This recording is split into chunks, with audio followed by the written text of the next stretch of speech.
Alam balman kuma segu tongora de politolam te pignora kambalima au billet lundi 25 avril 2022. Bonne nouvelle badin de baby. Ay vidéo de vocali partager tien beka soro. Balima ou bonne nouvelle folo folo e jumenye ko Burkina Bew ka sorasu ye mogo bla ka taka Assimi voir. Ah ko tiena ko Mali ko fagame malabi ko Burkina Bew ko nana ko kalfa malla ko Mali ku deme ko sino ko ka dugu tlato fla ulabi. Ay kuma ina mene malon. Burkina président benno Damiba ay mesa ay chidon bla kana Assimi voir. Ambe orom na sanno u kanga soro kuluba.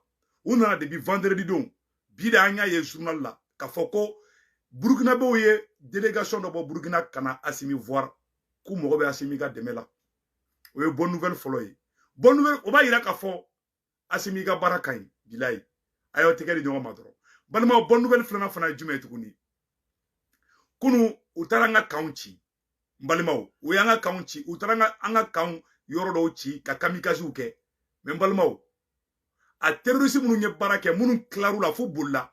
Utara donkulu kono kube bade tege sisan anga armée tara do uni bache ku punte ka mogo bisaba ani wolonvla faga o ye mogo taningelen faga folo o kofe armée malienne tara ka ma bisaba ani wolonvla armée malienne tara ko faga ma jugu nuna munu tara ni kewale jugu inke amba foko bravo à l'armée malienne mbalimaw bonne nouvelle sabana fana jumenye segukaw bora ka danga don nungu sarma segukaw bora segukaw ala ka baraka do la segukaw bora u ye kuma mun fɔ o kumakan bɛɛ lajɛlen bɛ n bolo n bɛ tila k'o kala wallahi maliyɛnw bɛɛ ka segukaw fo depuis kɛlɛ daminɛna dugu min mɔgɔ wulila Bamako kɔfɛ ka wuli ka kɛlɛ yɛrɛ ta bolola n b'a fɔ n ko dugu tɔw ma kɛlɛ kɛ dɛ dugu tɔw ye kɛlɛ kɛ dɛ mais dugu min yɛrɛ wulila yɛrɛ dɛ k'u tɛ sigi ko fɔ Faransi ka taga u y'u nin di ka seliw kɛ ka alawalew kɛ su t'a bali tile t'a bali o ye segukaw ye an bɛ segukaw fo wallahi balimaw an bɛna bɔ an bɛ nouvelles partager daminɛ sisan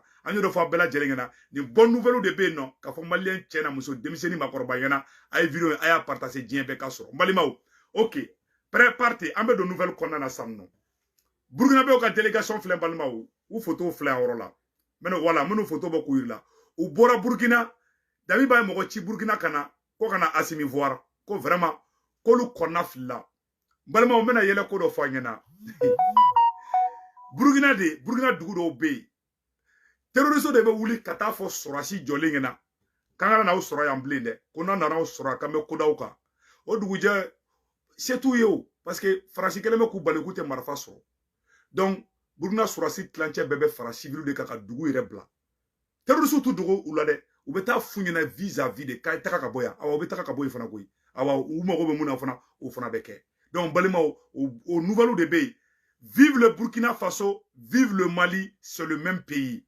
Balimaou, ama fo Burkina Bew ɲɛna Damiba bɛ ka Assimi voir ça non.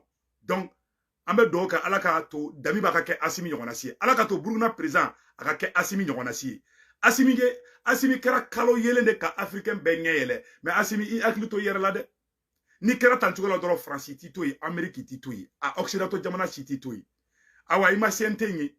Distraction bɛ kɛ CNT kelen de kɔnɔna na donc balimaw Burkina Bew ka délégation filɛ nin u photo filɛ nin balimaw ni ye Burkina sɔrɔsiw de nalen Mali la u photo filɛ ni ye Burkina sɔrɔsiw de u ni Mali sɔrɔsiw filɛ nin balimaw k'u nana Assimi voir u ye kumakan minnu fɔ u taara ministère de la défense la u n'an ka sɔrɔsi état major général u n'o sigira ka kuma ko tiɲɛna ko Burkina mago bɛ Mali ka dɛmɛ la bi dɛ an balima photo bɛɛ filɛ nin ye ni ye Burkina sɔrɔsiw de sigila ani Mali sɔrɔsiw état major kɔnɔna na o b'a yira k'a fɔ Assimi ni Choguel ye Mali kunna wolo di Mali transition mɔgɔ bɛɛ aw bɛɛ ka baara taabolo ka ɲi an b'aw bɛɛ kɔ wala an tɛ mɔgɔ si kɛlɛ minnu bɛ to transition kɔnɔ k'u bɛ mɔgɔ wɛrɛw kɛlɛ Faransi ka cikɛlaw de don dɛ u bɛ ka Faransi ka ci kɛ soit u ni Faransi bɛnna la soit u bɛ ka kɛ indirectement soit u manipulelen bɛ mais u yɛrɛ t'a dɔn parce que nalomaw bɛ révolution in na mɔgɔ kegumanw b'a la mɔgɔ nanbaratɔw fana b'a la donc ala minnu ye nalomaw ye Ala ka to u ɲɛ ka yɛlɛ donc balimaw ne Burkina Bew de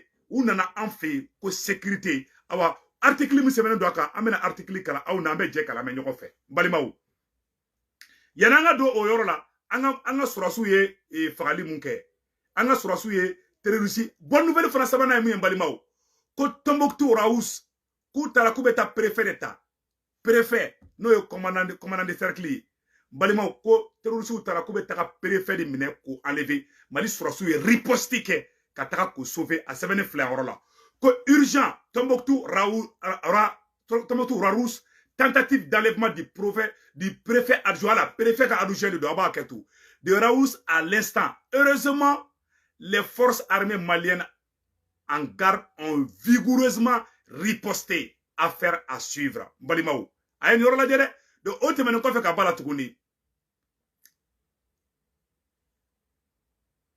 Après l'attaque du camp, ou quel camp attaqué, anga surasu hélicoptère nani ko dépêché, non hélicoptère duru ko dépêché, kata terroriste sura ou donne be bakono ku be bategede. Ou mank tanga camp attaqué, kanga hélicoptère do jognia. Ou yanga hélicoptère yoro do de détruit, balimao, o hélicoptère irisuwe ko gland déjà. Ni ala sonama obna hélicoptère in pané ya be iraoula. Irisu ka mécanicien de be ya non. Nous avons un hélicoptère mu yoro do tiendro ou bo ronin glan ayo doga shinoko koy munu te Mali fe ou te ala fa ta kra fe ol de be fe ka ko ke ko ba sino an la fiale ndo asimi be cheso ko nyimi na la ka kuluba koy malion ayo be ka doga shinoko bara bana koy ima Burkina be were ban fe bi Burkina be nana kana asimi fo ko tiana ko asimi ga bara tabulu kay ko lo mo be asimi ga demela de oye kuna wolo de Malima. Le Mali et le Burkina c'est la même chose. Balimao, nous sommes tous des frères. Donc Balimao, après l'attaque du camp de l'armée de terre, les terroristes ont essayé de prendre la fuite lorsqu'ils essayaient de traverser le fleuve de Mopti. L'hélicoptère les a bombardés. 34 morts. Voilà, 34 morts et 7 guetteurs ont été arrêtés par les FAMA. Ouye kulunta, ouye anga surasu, balimao, ouye anga surasu attaqué kangono. Ka se kube kulunta ka batike anga hélicoptère de wula sanfɛ ku sigile to kulun kɔnɔ ku bombarder ka mɔgɔ 34 ko daji en ko faga ka mɔgɔ 4 minɛ u ɲɛnama minɛ an balimaw sɛgɛrɛw bɛna bɔ koyi se asimi bɛ sɛ sogo ɲimi la kuluba ko asimi lafiyalen bɛ fɛn ma jugu diɲɛ kɔnɔ e tɛ fɛ ka fɛn mun ɲɛtɔla ye e ɲɛ b'a la o bɛ ka ɲa o ka jugu diɲɛ kɔnɔ dɛ balimaw awa jugu bɛ tɛ se ka sinɔgɔ bi dɛ ni kun ye seku ye terroriste kun bɛ taa n ka camp attaqué a ka fɔ irisiw tɛ foyi ye irisiw nana aradar yɛrɛ bɛ ka jumɛn yɛrɛ yira an bɛ tila ka kuma aradar ko in kan manipulateur si tɛ na k'i bɛ maliyɛndenw bila fili la bilen ka yɛrɛ wolodenw ni halaladenw to yen mɔgɔ lankolon si tɛ bɔ k'i bɛna maliyɛnw bila fili la o bana pewu ka jama labɔ ka wari ni jama ye ka taga mɔgɔw kunkolo ɲagami ɲagami i yɛrɛ ka intérêt la o de banna segukaw ka duwawu minɛna segukaw ye duwawu min don walayi duwawu bɛ ka minɛ a dennangolo a janfanti a bɛɛ y'a yɛrɛ yira wallahi daji tura bɛɛ kun cɛmancɛ la balima an ka tɛmɛ ni kuma ye donc u ye terroriste maa 34 u y'o faga en coup ka terroriste maa 7 minɛ u ɲɛnama u bɛ ka foronto i b'a fɔ ko subagaba ala de bɛ Mali fɛ koyi u ye Mali attaqué ka Burkina attaqué ka Niger attaqué u ye Niger yɔrɔ dɔ attaqué ka tiɲɛni ba de don Niger kun Niger yɛrɛ tiɲɛni minɛ ka jugu ni Buru u ye Burkina kan 2 de attaqué k'u ka sɔrɔsiw gɛn ka taga kan minɛ ayiwa Burkina président mɔgɔ bila ka na Assimi voir dɛ ko ko Assimi ko ni b'i ka fura yira n na ko Burkina bɛ nin ka ci bi dɛ kan kɔnɔna fila bi parce que Faransi bɛ fɛ de Burkina ka miliyariw ta k'u di terrorisiw ma u ka to ka na Mali kɛlɛ nin yɔrɔ la je salue le président burkinabé Damiba tɛ fɛ ka Mali kɛlɛ dɛ président bɛ Burkina kunna a bɛ se ka kɛ a sirannen bɛ Faransi ɲɛ mais tiɲɛ yɛrɛ la ne y'a fɔ a ɲɛna ka a mɛnna parce que bon sɔrɔsi ko dɔ don mɔgɔ t'a dɔn mun b'a la Burkina président kɛni y'a yira k'a fɔ a bɛ Assimi kɔ awa ko Assimi ka Burkina fana dɛmɛ ko Assimi bɛ ka Mali bɔ ni sɛgɛrɛ min ye ko Assimi ko sɛgɛrɛ d'ale ma ko sinon ko Burkina bintɔla filɛ koyi balimaw an k'o yɔrɔ fana kalan o article bɛɛ lajɛlen sɛbɛnnen bɛ a yɔrɔ la a sɛbɛnnen filɛ a yɔrɔ la dɛ Burkina délégation u filɛ nin o n'an ka état major mɔgɔw photo de filɛ a yɔrɔ la balimaw donc article jumɛn sɛbɛnnen b'a la an bɛna article in kalan sa aw n'an bɛ jɛ kalan mɛ ɲɔgɔn fɛ a y'a lamɛn dɛ coopération opérationnelle dans la lutte contre le terrorisme. Les émissaires du président du Burkina Faso chez le président de la transition malienne, maréchal Assimi Goïta. Ouagadougou, 25 avril, à l'initiative du président burkinabé, colonel Paul Hari Sandogo Damiba. Une délégation d'officiers burkinabés s'est rendu le vendredi 22 avril 2022 à Bamako, dans la capitale malienne, conduite par les commandants des opérations du théâtre national, le lieutenant-colonel Yves Didier Bamouni, la délégation était porteuse d'un message du chef de l'État à son homologue et frère, le président de la transition, le héros international, maréchal Assimi Goïta. Le Mali et le Burkina Faso ont en partage plus de 1200 km de frontières et sont engagés dans la lutte contre les groupes armés terroristes. Le renforcement de la coopération opérationnelle entre les deux pays a été au centre des échanges entre le chef de l'État malien et la délégation burkinabé qui comptait dans ses rangs le lieutenant-colonel Daba Nao, commandant de la brigade nationale sapeur-pompier, et le chef d'escadron Serge Thierry Kembrebeogo, directeur du cabinet du président de la République de Burkina Faso. Du côté malien, le président du Conseil national de la transition, colonel Maliki Diao, le ministre de la Défense et des anciens combattants, colonel Sado Kamara, le directeur général de l'agence des renseignements et de la sécurité et le directeur du cabinet du président ont pris part à la rencontre. L'objectif de la mission, a expliqué le chef d'escadron Kiendre Beogo, était d'abord de rappeler aux voisins, aux partenariats maliens que nous avons les mêmes problèmes de sécurité et le même ennemi qu'à ce titre. Nous devons donc rester solidaires pour relever les défis qui se posent à nos deux pays. Il s'est ensuite agi par les autorités burkinabées de réaffirmer leur volonté de continuer la coopération militaire et sécuritaire avec le Mali et de la renforcer notamment dans l'intensification des opérations sur le terrain. L'ambition est d'anticiper les problèmes sécuritaires que pourrait engendrer un repli des groupes armés terroristes sur le territoire burkinabé, à raison de la montée en puissance des forces de défense et de sécurité maliennes dans la lutte contre le terrorisme, d'où l'intérêt de lutte contre le terrorisme, d'où l'intérêt de développer des synergies pour contrer ces forces du mal, estime la partie burkinabé. Les émissaires du président Faso ont remercié le président maréchal Assimi Goïta et le gouvernement malien pour leur appui aux opérations de sécurisation au Burkina. Malimao, ko Burkina be oube Assimi fo, ja Mali surasu be ka Burkina surasu fana deme Mali ni Burkina frontière là. Ko Burkina président ko kabe Assimi fo ko ja ko Assimi be ka Burkina fana deme. Le chef de l'État malien leur a prodigué des conseils pour une meilleure opéralisation de la lutte antiterroriste. Ko Assimi lalidi kan kelen fo Burkina président ngena abse ka Burkina bo nogo la chukamina abse ka mone bo Burkina bo la chukamina ko Assimi ko ay conseil do di olu e secret olu te fo alakato irisu fana ka taka Burkina. Arrivé à Bamako vendredi dernier, la délégation burkinabé a d'abord eu une séance de travail avec le chef d'état-major général des armées, le général de division Oumar Diarra, autour des perspectives pour le renforcement de la coopération opérationnelle maliano-burkinabé dans la lutte contre les groupes armés terroristes à la direction des sécurités militaires. Les échanges avec le directeur général des brigades, Moussa Toumani Kone, ont porté sur l'environnement sécuritaire dans la zone du Sahel et en particulier sur la frontière commune. Direction de la communication du président Faso. Balimao, Sixi Barabla, Kuma Banapeu. Burkina président nana, Koka Assimi fo. Ko Assimi be ka Burkina, anga aradari me Mali bolo, avec Hali Burkina be o deme Burkina. Anga aradari, abe Mali se, abe Mali deme, abe Burkina deme. Mo o korote ko ataki tekede. Nego ko aradari be temeli ke do bolo ko ataki yere te se ka ke. Hali Ameriki atakira. Aradari be Franci bolo. Charlie Hebdo atara kata mogo faga Franci. Munu be mana kan folo ko aradara. Aradari be ali Ameriki bolo. Utara Ameriki so jamjamba flatigi. Le 11 septembre 2001 au Kera. Ka Ameriki tour jumel ka be gauchi. Donc on appelle ça la guerre asymétrique. Donc Maliens au kana bi faso den jugu ka jo konadana. Munu be ka essayer ka mogo ngolo nyagami ka mogo blasra jugu kan. Ama ngini bela jele fe. Burkina président de Bora ka fo Assimi ngena. Ko Assimi ka ou deme. Ko Assimi be ka deme mu ka Burkina ye. Ko Assimi ka do fara deme ka halibi ka Burkina deme. Ko Burkina be oro mina bi. Ko Burkina ni Mali be jamana kelen de. Ko Assimi be ka force mun ke bi. Burkina président ko kabe Assimi fo ko Assimi ka bara tableau kain. Ka wa kale be fe. Ko ka coopération militaire ke Mali ni Burkina che. Ni Burkina mogo be Mali surasu la doro ambe anga avion pa Mali frontière kuna kata Burkina deme. Abado ide na chokomina.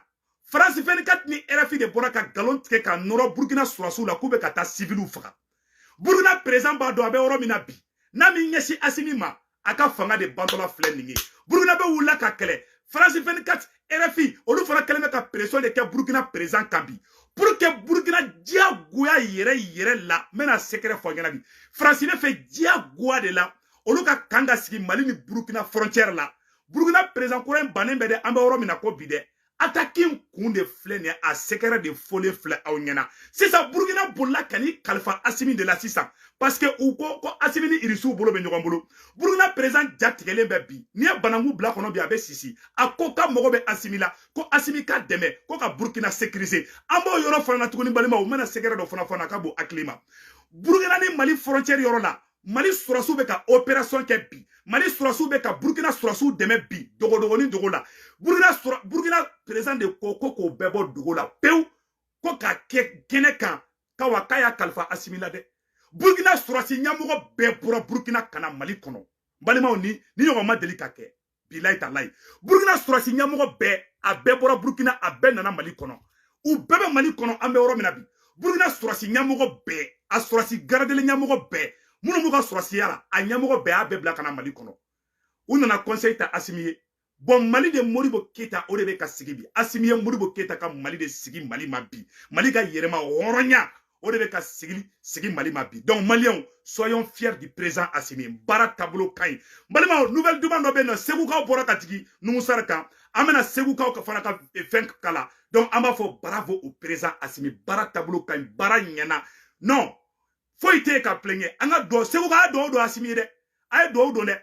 Hali kunu u taara ko bɛ taa préfet dɔ ka adjoint minɛ. Gourma Araous Mali fama wulila. Ni Mali surasiw ni ko allo dɔrɔn i tɛ 5 minutes kɛ ni ma armée ka avion m'an bolo wa. Avion bɛ boli i b'a fɔ ko fiɲɛ foroko. Irisiw ka avion minnu m'an bolo. Ayi non c'est fini. Avion mun fana yɔrɔ dɔ tiɲɛna. O bɛɛ dilanna ka ban pewu. U y'an ka avion bin dugu ma. Avion bɛ ka dilan a bɛ ɲini ka ban yɛrɛ. Peut-être bi ou bien sini ou bien dans les jours à venir. A bɛna avion kelenw n'u bɛ k'u waso n'o ye. U tun bɛ fɛ k'a fɔ ko Assimi dɛsɛra. U tun bɛ fɛ k'a fɔ de ko Irisiw ka radar tɛ foyi ye. Hali Amérique min ye première puissance ye. N ko olu gɛnna ka bɔ Afghanistan. Olu ka yɔrɔ dɔw attaquera. Est-ce que tu vois? Donc an bɛ mun ɲɛfɔ bɛɛ lajɛlen ɲɛna. A ye da transition in na. A ka tugu transition in kɔ. Mɔgɔ si kana décourager. Bɛɛ kɛ wuli. Bɛɛ ka duwawu don. Segukaw ye duwawu don. Bɛɛ lajɛlen ka duwawu don. Donc balimaw o yɔrɔ tɛmɛnen kɔfɛ ka ban la. Segukaw fana bɔra. Donc an bɛna Segukaw ka fɛn kala. N bɛ direct la quoi. I bɛ se ka taa n bɛ direct la quoi. Donc Segukaw wulila Nungusara kama. An ko video fana lajɛ. Yɛlɛko dɔɔni bɛ yen bi. Segukaw bɔra dɛ. Awa Segukaw bɔra Nungusara contre la balimaw. O video filɛ nin ye. Ta kana t'a la dɛ. An b'o bɔ k'o yira u la sisan. Segukaw bɔra ayiwa o ye kuma caman kumaw cayara dɔɔni dɛ. Segukaw kɛ ni fiyɛla mun ye an bɛ Segukaw ko fɔ n balimaw. A filɛ nin ye. Bi video in ka di dɛ. A ka di fo ka faga. Voilà a y'a lajɛ Segukaw bɛ ka mun fɔ CNT ɲɛna. An ka diɲɛ fɛn fɛn ye a bɛɛ dulomɛ fɛn kelen na o ye lakana ye. Ko k'a fɔ CNT mɔgɔw ye u bɛ ka baara min kɛ lakana na ko Maliens de ye IBK bɛ ko lakanabaliya barika bonyana. Ko ka lakana sabati jamana kɔnɔ ko tɔ o ye dilan kɔfɛ de. An ye min ye CNT mɔgɔw la ko Segu maakɔrɔbaw ko k'a f'u ye ko a ma diya u ye.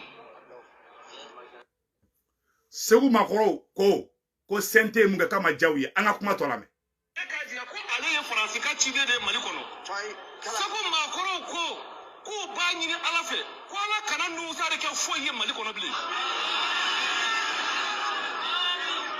Nungusara min bɛ a la n'a ye ji kari Mali maakɔrɔba bɛɛ ɲɛna minnu bɛ ka baara kɛ. Nungusara min ye jigilatigɛ da Maliens kan Mali kɔnɔ ani Mali kɔ kan anw ta tɛ Choguel ko ye anw ta tɛ Assimi ko ye an ta ye Mali ko di ko k'o da u tulo kan k'u tigɛra. Ko Segu maakɔrɔbaw u bɔra u ye danga de don Nungusara la. Ko Segu maakɔrɔba bɛ fara ɲɔgɔn kan ka taa duwawu don. Ayiwa ko ye Nungusara danga ha Nungusara min bɛ CNT la k'u y'a danga k'a ye Maliens tɔɲɛ k'a ye bɛɛ tɔɲɛ k'a ye bɛɛ dɔgɔya k'a ye mɔgɔkɔrɔba bɛɛ neni. A ye mun da Choguel kan a ma Choguel dɔgɔya a Mali mɔgɔkɔrɔba bɛɛ de dɔgɔya. Segukaw wulila Segukaw Ala ka barika don aw la. Bilahi Maliens a ye duwawu don Segukaw ye dɛ. Segukaw ye danga fɛn fɛn don a bɛɛ minɛna. An ka Segukaw ka kuma tɔ lamɛn. E k'a jira ko ale ye Faransi ka ciden de ye Mali kɔnɔ. Segu maakɔrɔw ko k'u b'a ɲini ala fɛ ko ala kana nusari kɛ foyi ye mali kɔnɔ bilen nusari min bɛ a la n'a ye ji kari mali maakɔrɔba bɛɛ ɲɛna minnu bɛ ka baara kɛ nusari min ye jigilatigɛ da maliyɛnw kan mali kɔnɔ ani mali kɔ kan anw ta tɛ sogali ko ye anw ta tɛ asimi ko ye an ta ye mali ko di ko k'o da u tulo kan k'u tigɛra n balimaw o yɔrɔ tɛmɛnen kɔfɛ an ka video sabanan fana lajɛ an ka gɛrɛ la aw tɛ dɔwɛrɛ pilasi ɲini kɔ donc ko politiki mɔgɔ minnu bɛ pilasi ɲini na ko jamana ye pilasi tɛ ni u nɛ ka yan jamana in bɛ cogo min na ko an mago bɛ o la mais ko u tɔɔrɔla CNT kɔrɔ kɛrɛnkɛrɛnnen ma CNT min kun kan ka kɛ fasodenw jigi ye ka kɛ fasodenw kumada ye ka faso jama wasa o CNT de kɛra mali maloba ye bi grâce à Nuhu Sarr grâce à Nuhu Sarr donc ko anw t'a dɔn nin ye Nuhu Sarr qualité min ye segukaw ko k'u tɛ yafa Nuhu Sarr ma dɛ Nuhu Sarr segukaw ko k'u tɛ yafa i ma dɛ i y'an bɛɛ lakasi Nuhu Sarr bɔ i ka yafa deli ko ye i ye bɛɛ jigilatigɛ i ye bɛɛ lakasi i ye segukaw lakasi dɛ segukaw pisani ninnu dɛ Nuhu Sarr yɛrɛ wolola Segu de awa segukaw bɔra dɛ segukaw ko k'u tɛ yafa i ma bi k'u tɛ yafa i ma sini n balimaw ala ye mali wasa ala ye Choguel wasa ala ye Asimi wasa mɔgɔ de bɛ bɔ n bɛ Asimi fɛ n tɛ Choguel fɛ a bɛɛ na figiya kan fila tɛ tɛmɛ kuma kan hali jeune groupe dɔw wulila k'u b'a kuma kɛ ne y'aw nkalon ka b'u bolo awa tiɲɛ ko bɛ ban tiɲɛ de kan transition an b'a bɛɛ de kɔ an tɛ mɔgɔ n'a y'a ye ah non Sadio Kamara de kaɲi an bɛ Sadio Kamara de kɔ non an tɛ tɔw fɛ a bɛɛ jahiliya kuma de a nafigiya a escroya bɛ daminɛ ten de an bɛ Sadio Kamara fɛ an bɛ Asimi fɛ an bɛ Maliki Jaw fɛ an bɛ Choguel fɛ an bɛ Wage fɛ an bɛ Modibo Kone fɛ an b'a bɛɛ supporter n'u kelen-kelenna ye mun kɛ n'a ma bɛn an b'o fɔ k'u dilan sokɔnɔna na an tɛ mɔgɔ si hali transition ko dɔ kɛ n'a ma ɲi ne tɛ bɔ kan ni mun ka gɛlɛn mun b'u yɛrɛ coro ne b'o bɔ k'o fɔ mais tɔ ninnu o bɛ fɔ dogo la an tɛ bɔ tile ka n ka mɔgɔ ladi mɔgɔ si ma bilen nin y'o bannen de u bɛ profiter o de fɛ k'o vidéo tigɛ ka k'i n'a fɔ an bɛ kɛlɛ la kɛlɛ tɛ yen dɛ mais Nuhu Sarr CNT de toujours CNT de bɛ jugu la yɛlɛ Mali ma Asimi CNT in ci walayi maliyɛn si tɛ CNT in fɛ bilen n'i bɛ se dɔrɔn CNT in ci balima nouvelle duman minnu tun bɛ sɔgɔmada la o de kun ye nin ye a k'an bɛn